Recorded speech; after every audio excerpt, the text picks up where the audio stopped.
ಇವತ್ತಿನ ವಿಡಿಯೋದಲ್ಲಿ ದೇವರಿಗೆ ಹೂವನ್ನು ಅರ್ಪಿಸಬೇಕಾದ್ರೆ ಆ ಹೂವನ್ನು ತೊಳಿಬೇಕಾ ಬೇಡವಾ ಅನ್ನೋ ಒಂದು ಮಾಹಿತಿನ ನಾನು ನಿಮಗೆ ತಿಳಿಸ್ತಾ ಇದ್ದೀನಿ. ಹಿಂದೂ ಧರ್ಮದಲ್ಲಿ ಪ್ರತಿಯೊಬ್ಬರು ವಿಭಿನ್ನ ದೇವರು ಮತ್ತು ದೇವತೆಗಳನ್ನು ನಂಬ್ತಾರೆ ಮತ್ತು ಪೂಜೆ ಮಾಡ್ತಾರೆ. ಪ್ರತಿಯೊಬ್ಬ ವ್ಯಕ್ತಿಯು ತನ್ನ ನಂಬಿಕೆ ಮತ್ತು ನಿಯಮಗಳ ಆಧಾರದ ಮೇಲೆ ದೇವರನ್ನು ಆರಾಧಿಸ್ತಾರೆ. ದೇವರು ಮತ್ತು ದೇವತೆಗಳಿಗೆ ಸಿಂಧೂರ, ಅಕ್ಷತೆ, ಹೂಗಳು, ದೀಪ, ಧೂಪ ಇತ್ಯಾದಿಗಳನ್ನು ಅರ್ಪಣೆ ಮಾಡ್ತಾರೆ. ಶಾರದಾ ತಿಲಕ ಎಂಬ ಹೆಸರಿನ ಪುಸ್ತಕದಲ್ಲಿ ದೇವರಿಗೆ ಹೂಗಳನ್ನು ಅರ್ಪಿಸುವ ಬಗ್ಗೆ ಉಲ್ಲೇಖಿಸಲಾಗಿದೆ.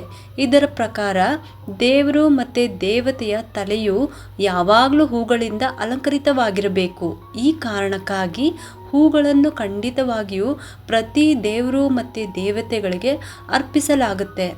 ಆದರೆ ದೇವರಿಗೆ ಮತ್ತು ದೇವತೆಗಳಿಗೆ ಹೂಗಳನ್ನು ಅರ್ಪಿಸುವಾಗ ಕೆಲವೊಂದು ನಿಯಮಗಳನ್ನು ಅನುಸರಿಸುವುದು ಕಡ್ಡಾಯವಾಗಿರುತ್ತೆ.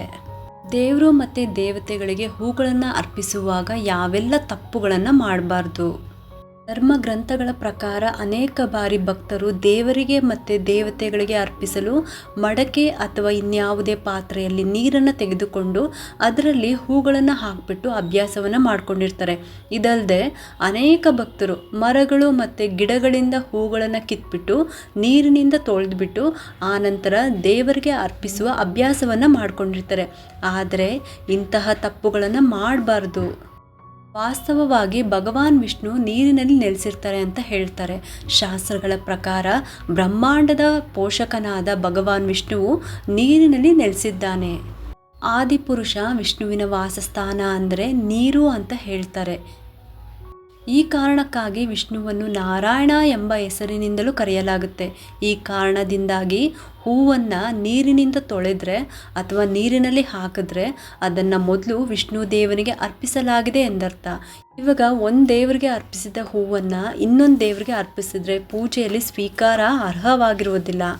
ಆದ್ದರಿಂದ ಯಾವಾಗಲೂ ಪೂಜೆಯಲ್ಲಿ ದೇವರಿಗೆ ಹೂವನ್ನು ಅರ್ಪಿಸುವಾಗ ಅದನ್ನು ನೀರಿನಿಂದ ತೊಳಿಬಾರ್ದು ಅಥವಾ ನೀರಿನಲ್ಲಿ ಹಾಕಿಡಬಾರ್ದು. ಶಿವಪುರಾಣದ ಪ್ರಕಾರ ಅನೇಕ ಭಕ್ತರು ಶಿವಲಿಂಗಕ್ಕೆ ನೀರನ್ನು ಅರ್ಪಿಸಲು ಬಂದಾಗ ಅವರು ನೀರಿನೊಂದಿಗೆ ಮಡಿಕೆಯಲ್ಲಿ ಹೂಗಳನ್ನು ಹಾಕ್ತಾರೆ. ಇದರಿಂದ ಅವರು ಅದನ್ನು ಶಿವನಿಗೆ ಸುಲಭವಾಗಿ ಅರ್ಪಿಸಬಹುದೆಂದು ನಂಬಿಕೊಂಡಿದ್ದಾರೆ. ಭಗವಾನ್ ವಿಷ್ಣುವಿಗೆ ಅರ್ಪಿಸುವ ಹೂಗಳನ್ನು ಶಿವ ಅಥವಾ ಇತರ ದೇವರಿಗೆ ಅರ್ಪಿಸಬಾರ್ದು.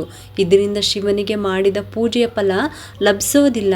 ಅನೇಕ ಭಕ್ತರು ಹೂಗಳನ್ನು ಹೊರತುಪಡಿಸಿ ಬಿಲ್ಪತ್ರೆ, ಎಲೆ, ಶಮಿ ಎಲೆಗಳು, ಎಕ್ಕದ ಹೂಗಳು ಅಥವಾ ಇತರ ವಸ್ತುಗಳನ್ನು ತೊಳೆದ್ಬಿಟ್ಟು ನಂತರ ದೇವರಿಗೆ ಅರ್ಪಿಸುವ ಅಭ್ಯಾಸವನ್ನು ಮಾಡ್ಕೊಂಡಿರ್ತಾರೆ. ಆದರೆ ಇದನ್ನು ಮಾಡಬಾರ್ದು ಅನ್ನೋದನ್ನು ನಾವು ಗಮನದಲ್ಲಿ ಇಟ್ಕೋಬೇಕು. ಇದಿಷ್ಟು ಕೂಡ ದೇವರಿಗೆ ಹೂವನ್ನು ಅರ್ಪಿಸುವಾಗ ನಾವು ಈ ತಪ್ಪುಗಳನ್ನು ಮಾಡಬಾರ್ದು. ನಿಮಗೆಲ್ಲರಿಗೂ ಈ ಒಂದು ವಿಡಿಯೋ ಇಷ್ಟ ಆಗಿದ್ದರೆ ಒಂದು ಲೈಕ್ ಮಾಡಿ, ಶೇರ್ ಮಾಡಿ ಮತ್ತು ಸಬ್ಸ್ಕ್ರೈಬ್ ಮಾಡಲು ಮರಿಬೇಡಿ.